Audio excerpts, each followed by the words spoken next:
जी, पूरी की पूरी एनर्जी बास्केट आपको बढ़ते हुए परेशानी जो आप देख रहे हैं पश्चिमी यूरोप में, उसकी वजह से मजबूती में दिख रही है।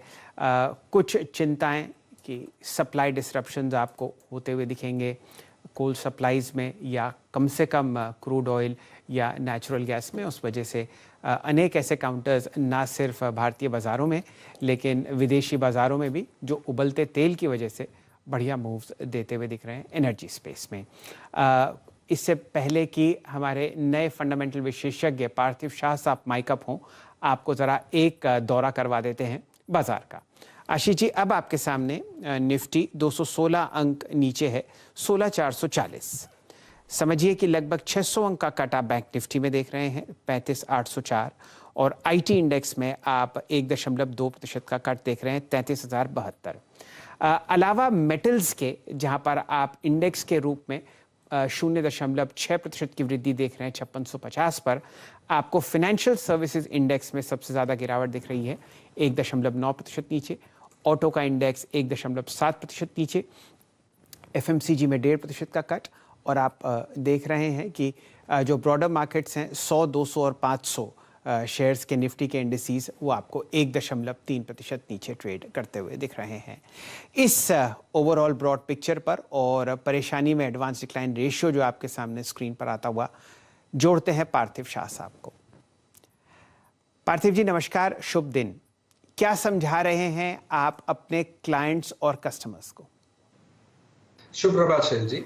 देखिए शैल जी, जनरली मार्केट्स में ये जो भी वॉलेटिलिटी बैठी है, we know for the fact के जियोपॉलिटिकल टेंशंस के वजह से है। और war is not an issue for India, but the issue for India is inflation.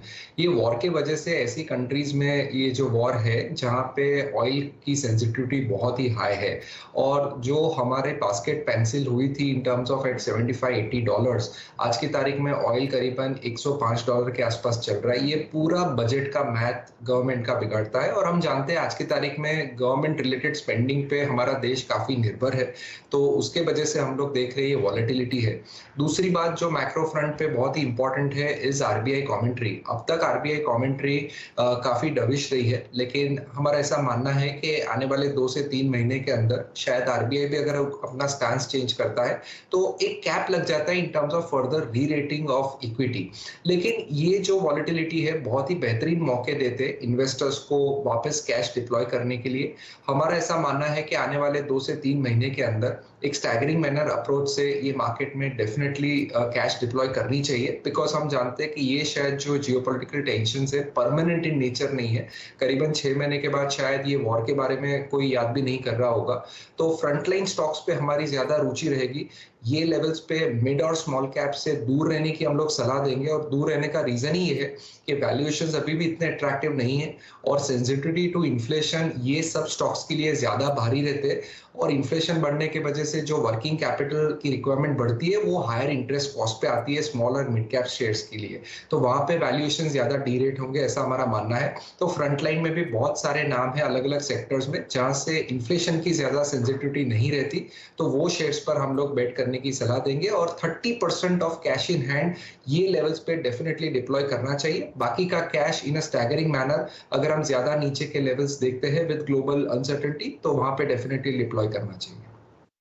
% जो कैश है बुक्स में उसको आप डिप्लॉय करने का समय आ गया है, पर अनसर्टेनिटी अभी भी लिंगर कर रही है, तो बचा हुआ अगर गिरावट आती है तब फर्दर डिप्लॉय करा जाएगा। एक अच्छी बात यह कि 350 के लोज वाला निफ्टी अब 450 के जोन्स पर है, तो निफ्टी पे 100 पॉइंट की, सेंसेक्स पे 300 पॉइंट की, निफ्टी बैंक पे लोज से 200 पॉइंट की, एटलीस्ट इस समय एक रिलीफ कह लीजिए, रिकवरी थोड़ी बहुत नजर आ रही है। देखते हैं कैसे प्ले आउट होती है। लेकिन चंदन, 2 स्टॉक स्क्रीन पर आएंगे, oil marketing companies, BPCL, HPCL को दिखाइए जरा डायरेक्टर साहब स्क्रीन पर। बढ़िया 2-2.5% की मजबूती के साथ ट्रेड होता हुआ। अब शैल सर, कच्चा तेल उबल रहा है, उसके बावजूद ये दोनों स्टॉक स्ट्रेंथ में है। मेरे ख्याल से अब वो समय आ रहा है जब सबको पता है पंप प्राइसेस बढ़ेंगे। आपके यूपी में 3 मार्च और 7 मार्च 2 फेज बचे। नहीं, जितना यूपी मेरा है उतना आपका भी है। सबके यूपी में। वीरेन जी, यहाँ पर आपकी टिप्पणी आवश्यक है।